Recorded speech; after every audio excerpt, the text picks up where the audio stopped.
3,23,000 करोड़ रुपया नरेंद्र मोदी जी ने एनडीए सरकार ने भेजा, जबकि हमारी यहां सरकार नहीं है, यहां एनडीए पावर में नहीं है। फिर भी पिनराई विजयन कहते हैं कि हमें अन्याय हो रहा है। पिनराई विजयन जी, अन्याय केरल को आपके शासन में होता था, हमारे शासन में नहीं होता था।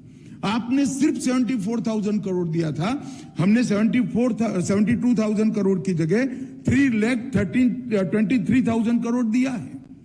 अदर देन 3,23,000 करोड़ हमने 22,000 करोड़ रुपीस इंफ्रास्ट्रक्चर डेवलपमेंट में दिया, 4,000 crore rupees road development, 15,000 crore rupees railway के लिए और 3,000 करोड़ रुपीस एयरपोर्ट के लिए।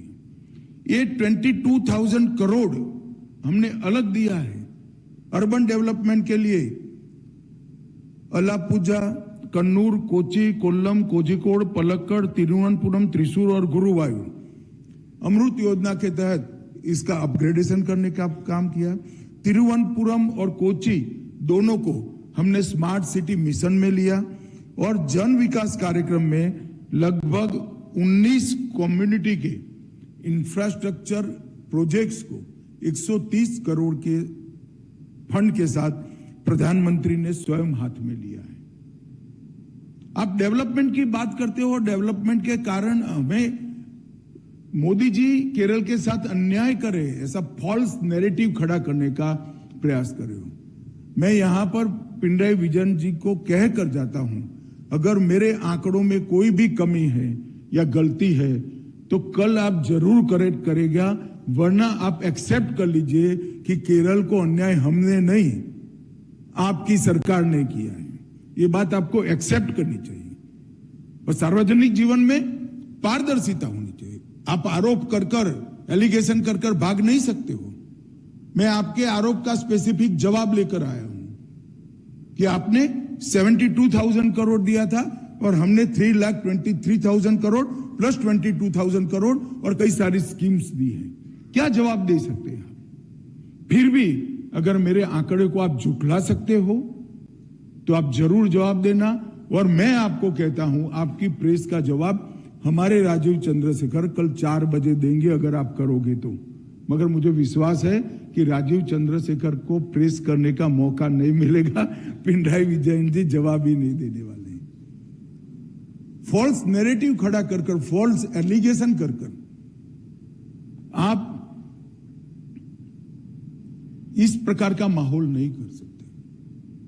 और मैं फिर से एक बार कहता हूं कि यूडीएफ एलडीएफ के चुंगाल से केरल को बाहर निकलने की जरूरत है।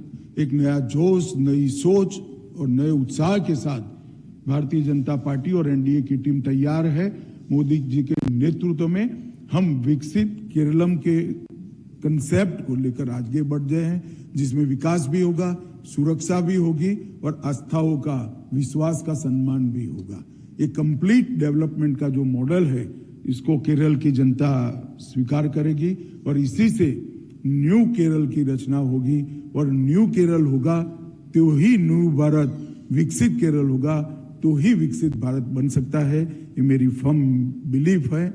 फिर से एक बार केरल कौमुदी ने अब तक पत्रकारिता के लिए जो योगदान, रीजनल पत्रकारिता के लिए जो योगदान किया है, इसकी मैं बहुत मनपूर्वक प्रशंसा भी करता हूं, इसको एक्नॉलेज भी करता हूं।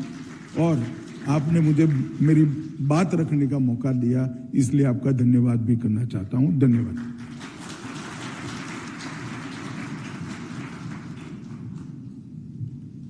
Thank you, Honorable Minister, for that inspiring speech. And let me apologize for not having a translator, but we promise that there will be a translation made available to everybody here and also to the common public that they can understand better. I am sure that most of us have understood here, but we will certainly give a translation in the coming. Respected Honorable Minister for Home and Cooperation, Sri Amit Shah ji, Sri Deepu Ravi, Chief Editor of Kerala Kaumudi, distinguished guests, media friends, ladies and gentlemen. As we come to the close of this truly inspiring Kerala Kaumudi conclave team, the new India, a new Kerala,